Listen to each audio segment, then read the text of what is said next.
lesson 21.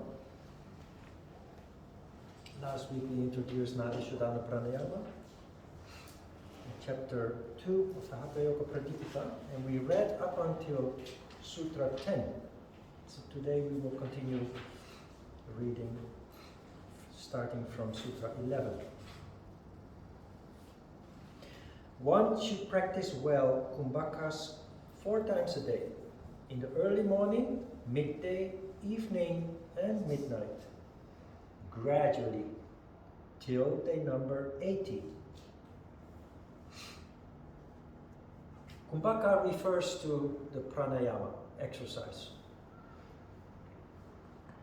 4 times a day, early morning, midday, evening, and midnight. Does that mean that you have to practice pranayama 4 times a day, every day? No, there is a purpose with this, and I have kind of referred to this already. In nature, in the universe, energy is fluctuating throughout the day and the night. Shiva and Shakti are waxing and waning throughout the day and the night. So your condition is constantly fluctuating because your energy is changing and the energy in your environment is changing.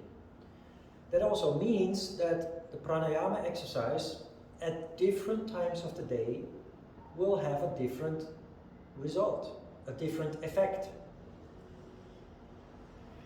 And because we are in the beginning stage of practicing pranayama, we are not familiar yet with energy in general. We have just started to discuss the concept of energy and everything being energy. We are not familiar with the concept of controlling energy with the use of mind power. We are also not familiar with the conditions that we are in, that change throughout the day and the night. And we are also not familiar with how the pranayama is affecting us. Whether it affects us, and if it does, how it affects us. The suggestion to practice at 4 different times, spread out throughout the day and the night basically, has for a purpose to become experienced. To become experienced with energy, to become experienced with energy at the different times of the day, the fluctuations of energy, and with that the fluctuations of our condition, and to help us see that the pranayama is not only working, that it's actually affecting us, but also that it can affect us in different kinds of ways depending on the time of the day, depending on the cycle of energy that we are in. The only way to do that is to put it into practice and to experience it under different conditions. Till they gradually number 80. That is a mysterious sentence that not many people can explain. But with the introduction of the structure of pranayama, we saw that inflow, retention, outflow, and retention have a fixed ratio. We started with a basic count, 12, 48, 24, 48, and I explained that it will increase after 2 weeks, and that over time, throughout the years, if you continue practicing, you gradually increase the count until you reach the maximum count, the ultimate count.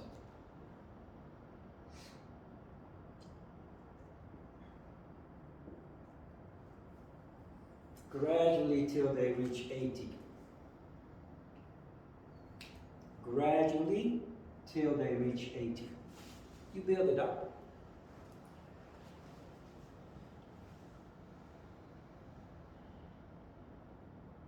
When you reach the ultimate count, your pranayama, one cycle of pranayama takes about 45 minutes in total.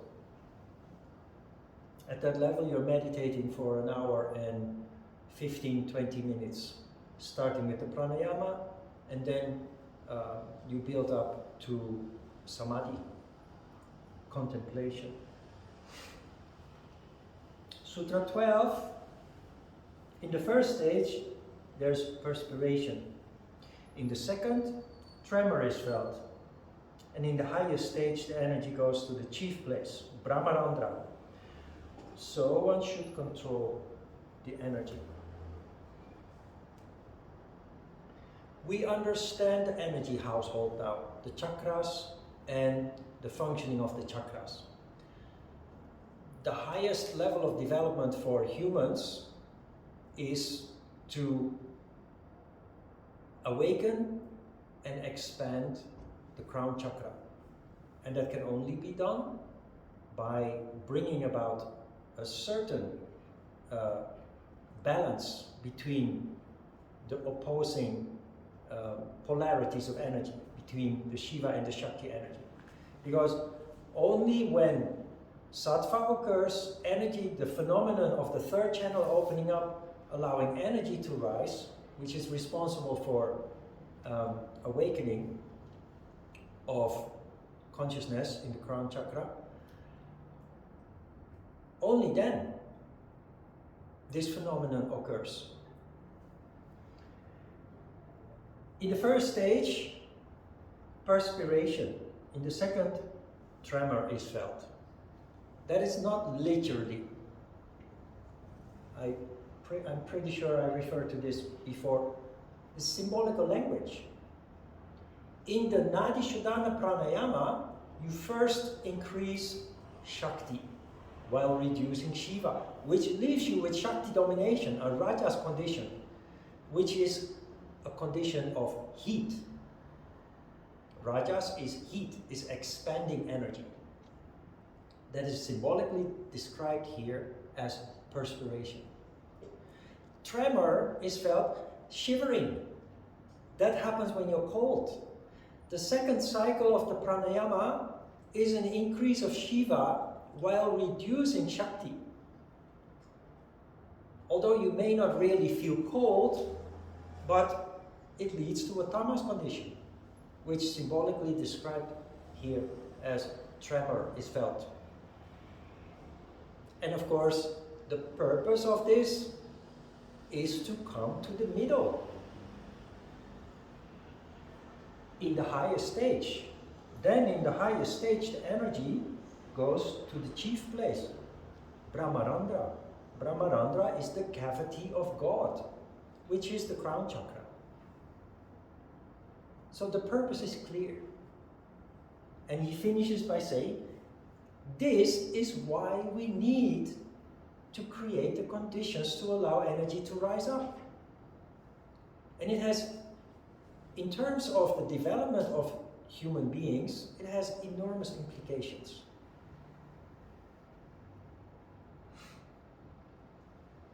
Thirteenth Sutra. Rub on the body the perspiration resulting from fatigue. By this, the body derives firmness and lightness. Well, you see, very mysterious language again used for saying that when you're done with the pranayama exercise, you have moved energy, you have shaken up your energy household. You must allow that energy to settle down. How do you do that? By meditating. You finish your cycle, and the remainder of the time, in our case that will be, because we have 2 cycles, and we have a total meditation time now of 25 minutes, so you will have 15, you will have 15 to 20 minutes left to concentrate on nada after you're done with the pranayama. It is in this time that you concentrate on nada that the effect of the pranayama settles down. That is what rubbing on the body, the perspiration resulting from fatigue, from the effort that you did doing the pranayama. The doing pranayama without taking some time to allow this energy to settle down is simply less effective. It's still good, it's better than doing nothing, but you make it complete by adding at least some time to simply concentrate, meditate. And we do that on nada, concentration on nada. You will also notice, if it is correct, that when you finish with pranayama, that your concentration is much more intense than it was before the introduction of pranayama. Which is an indication that your energy household is indeed affected by your exercise. Sutra 14, in the early stages of practice, food mixed with milk and ghee is prescribed. But when practice has advanced, such restrictions need not be observed. Now, when you're a beginner and you start practicing yoga in a dedicated way, which in the past people didn't practice like we do by going to a class once a week or every day sometimes. If you're a member of a studio, you go every day or several times a week and you practice for an hour. In the past, it was a decision for a lifetime. You join a guru, and for the next 10, 15 years, you live with that guru and you practice yoga every day, all day. It's not that you practice all the time, but you practice, you study, you meditate. Everything you do basically is in the light of your newly developing life as a spiritual person. That means that you basically turn yourself upside down, and change always requires extra energy. That is, in daily life, that happens when you change jobs, when you move house, when your relationship comes to an end or you start a new relationship. That's always demanding. Whether it's a happy occasion or a sad occasion, regardless, it's always demanding.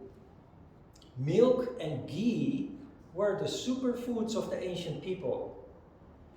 They were rare, they were not readily available.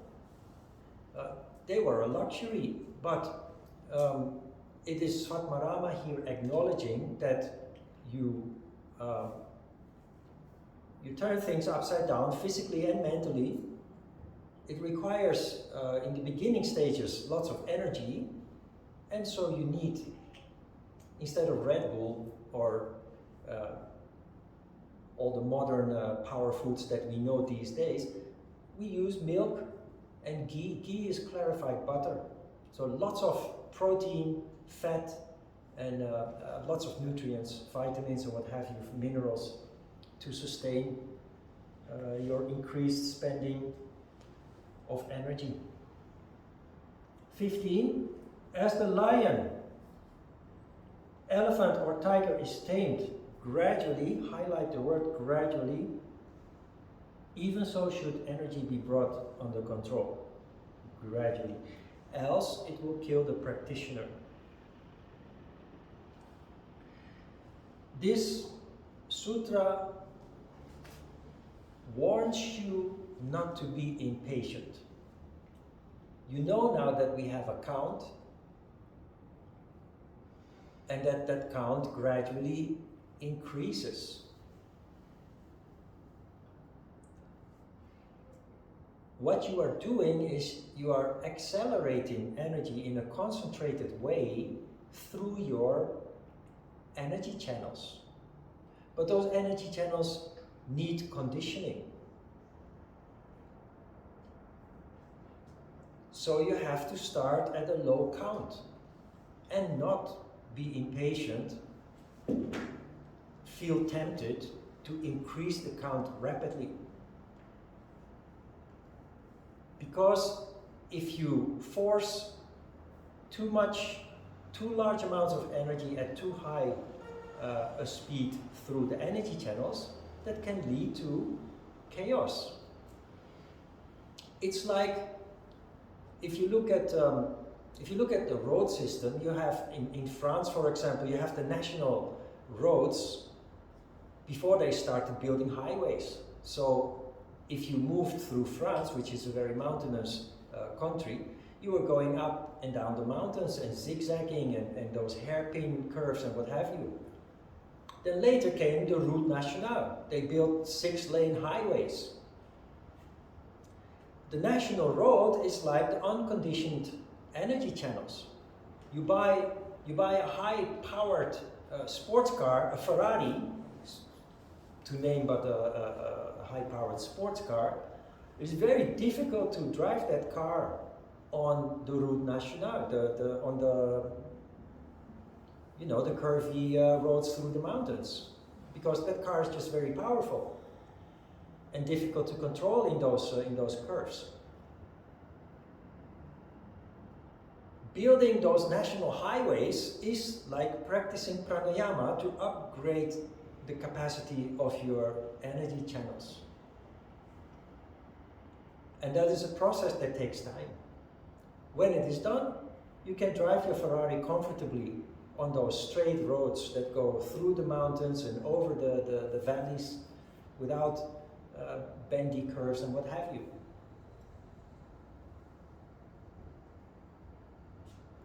It is this sutra that, without using the words, is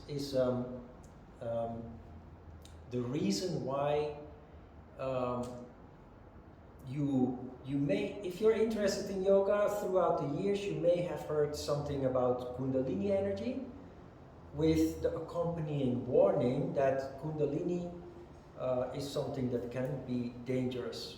There are these stories of people that end up in trouble because of a spontaneous or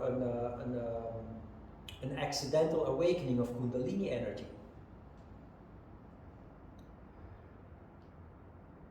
The symptoms are mostly mental, because a very quick awakening is it leads to chaos, mental chaos in people, confusion. It's a little bit difficult to explain, but the danger is real, the danger is there, and there are numerous warnings to be careful with it. That's why I said, when we read the word gradual, I told you to highlight it. And that does not only apply to yoga or to Kundalini, this applies, over the years you will see that this applies to everything in life. When you do things gradually, it is solid, it leads to good results, laying good fundaments upon which you build. But if you're impatient, you can get to your goals, but there's always a lot of mayhem accompanying the process. So gradual should become part of your daily vocabulary. You will see there is a sutra where the word is used 3 times in just one sentence.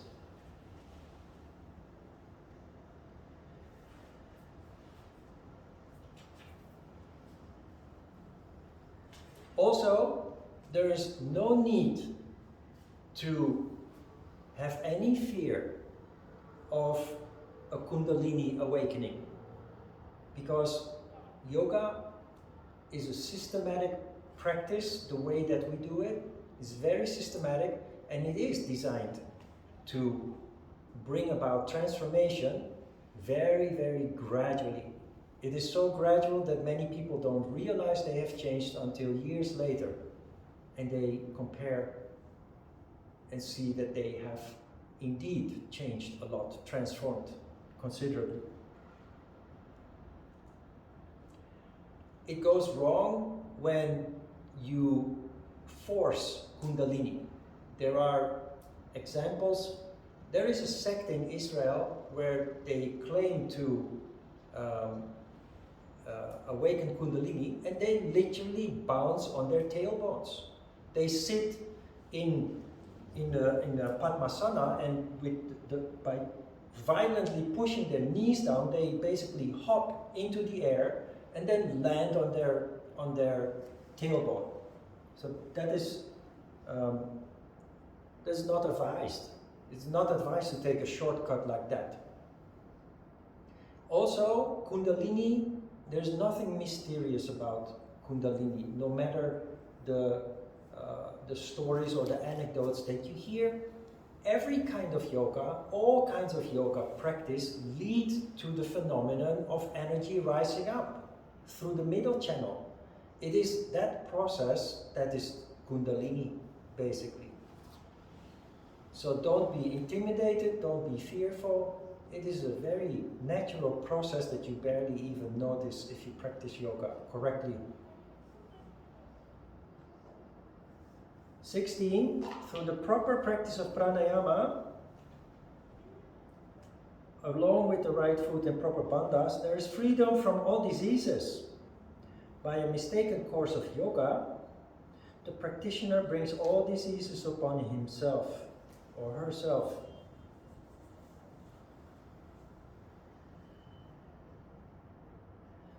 Yoga is a healing practice.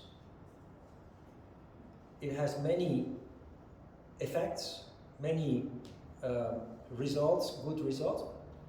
But the one thing that happens when yoga is practiced correctly is healing of existing diseases, small and big, gradually.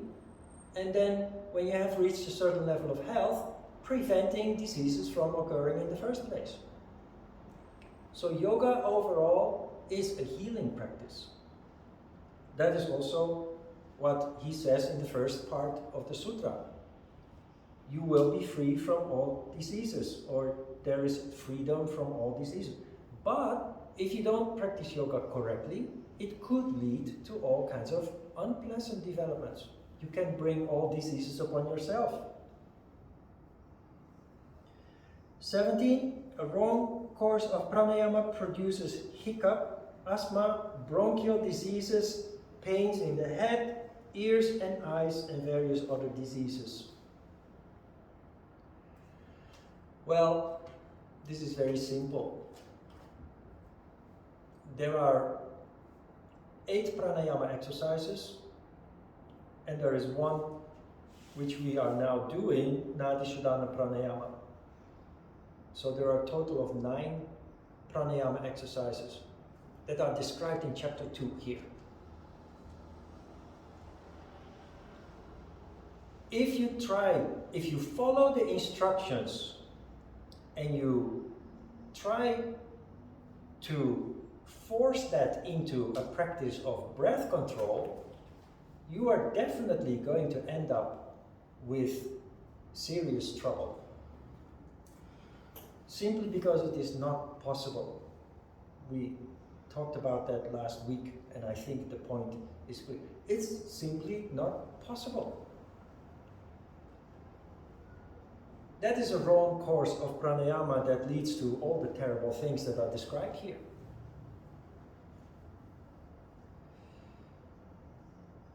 (18) One should gradually efflux the energy and as gradually draw it in. One should also restrain it gradually. Thus, siddhi is obtained. It's all about gradually. What does that mean? Don't push, don't force. Why is this important? Because we are working with energy. Many people think, well, you know, I'm counting and I'm doing this and I'm doing that, I don't feel anything. We are doubting Thomases. We don't believe in something that we can't see. But the effect is there. It's like homeopathic medicine. You have to take a little bit of it every day and you will start to see incredible results. But that means you have to have the discipline to do it regularly, but also have the patience to give it the benefit of the doubt and allow it to do its work. So when you do the pranayama without any doubt or skepticism, simply go through the cycles. Go through the count. The moment that you become impatient or want to see clear result, you're poisoning the process. Give it the benefit of the doubt. And I recommend, if you have the time, that you do pranayama every day at least for 2 or 3 weeks. And then judge for yourself whether it works or not.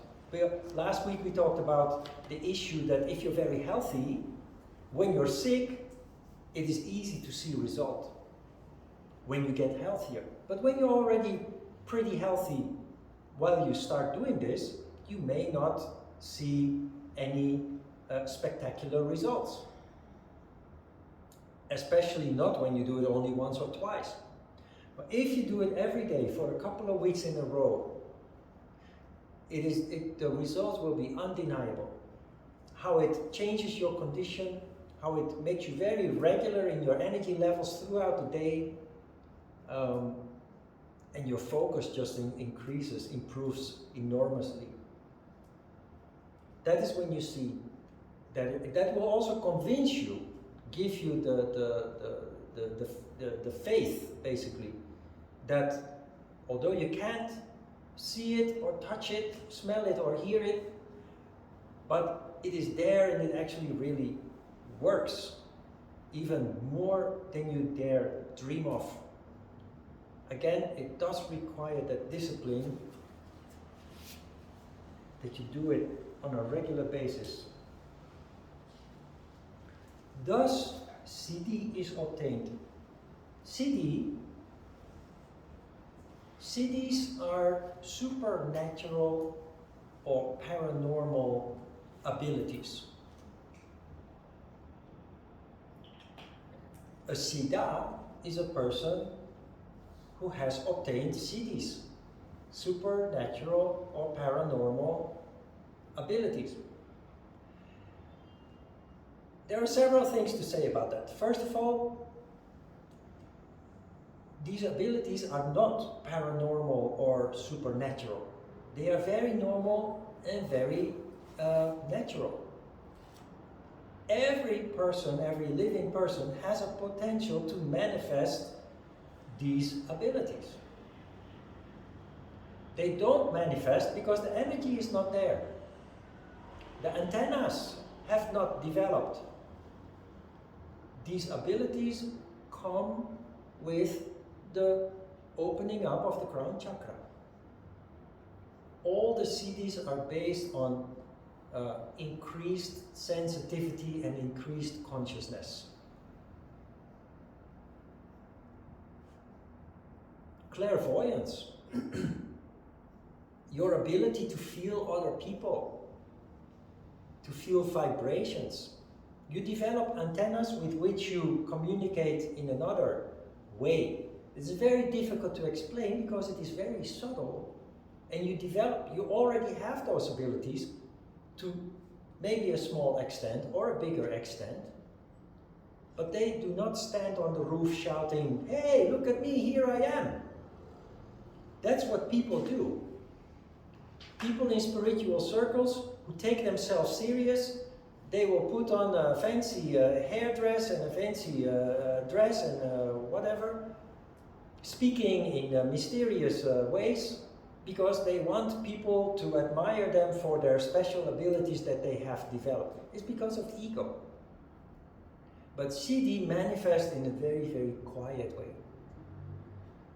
And if you are founded in yama and niyama, you don't stand on the roof shouting at the people, "Look at me, I'm special, I have special abilities." Because then you have to do crazy things to prove that you actually have them. Because how do you show that you have a certain level of clairvoyance or clairaudience? You can't show that. You show that by the way that you function in society and how you serve people. Before I came to Korea, I had a friend who one day she visited a medium to communicate with her deceased father. It's a strange story maybe, but that's possible, and I've seen it happening. Her father passed away while they were not done. They had a huge conflict, not only among them but in the whole family. And because my friend had chosen the spiritual path, she started dealing with that in a very conscious way. Trying to find peace, trying to find harmony, trying to find reason also in all these conflicts. There was a lot of money involved, a lot of ego involved, and what have you. So one day we went and visited this lady who, she asked for a photo of the father, and she started communicating. She put her hand on the photo and she started communicating, conveying the message from the father to my friend. And I'm very down to earth, I'm very skeptical, but it was just amazing how that unfolded. And there was nothing about this person that stood out. She didn't have fancy decorations on the wall or on the cabinets. The house was just very simple. It was a very simple lady, very normal. You meet at the supermarket and doesn't stand out in the crowd or whatever. That is real city. She could have dressed up and she could have put in funny earrings that have a mysterious meaning and what have you. That is often what people do, and none of that. And when we walked out, she stood still, turned around and looked at me, and she said, "Japan." We never met, we haven't talked about my plans to go to Korea. She said, "Japan." So I said, "Japan?" I was kind of baffled in a way. She said, "Yes, I feel Japan." So I said, "Can't that be Korea? Because Korea and Japan are quite close." She said, "No." Very determined, "No. Whatever it is, I hear Japan, I feel Japan. I don't even know where it is on the map." That was very interesting. So while in Korea, I've always been looking for connections with Japan. And I noticed that almost all the people I know have a connection with Japan. No surprise, it's just across the sea here. Many Korean people have studied Japan, or they Japanese, or they have a family member living in Japan, or etc. So, very interesting. That is Siddhi. Siddhi is an ability to perceive things that other people simply do not have the antennas for. You become much more refined in your reception. And it's not supernatural, it's not paranormal. Everybody can, or everybody will develop this increased sensitivity. And I tell you, you possess these abilities before you even realize it yourself. Because it develops very slow, very gradually, but undeniably. You will see over time. 19. When the nadis are purified, there are external signs. Leanness and brightness of the body are definitely produced. It's very simple. Everything is energy. If the energy condition is enhanced, improved, all your functioning will improve. You will become stronger, physically stronger. You become healthier, you become brighter, more intelligent. Everything about your physical and mental functioning simply will improve. 20. builds on 19. When one is able to restrain the energy as desired, when the gastric fire becomes more active and the nada is heard, there is perfect health because the nadis are purified. The gastric fire, that is that phenomenon of the 3 chakras in your belly becoming this source of vital energy that affects all of your functions. And interestingly, chapter 1, Sutra 20, chapter 2, Sutra 20, nada is mentioned here. Nada, the inner sound. A concept that most yoga teachers have never heard of. But it is here. And if they've heard of it because they read the Hatha Yoga Pradipika, it is something that it is a theory, it is a superficial. They do not recognize it as something being inside themselves as you do.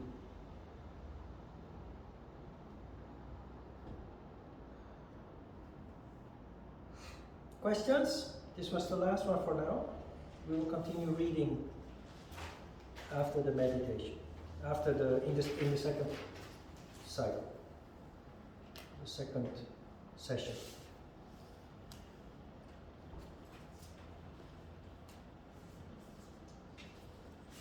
Okay, let's have a short break.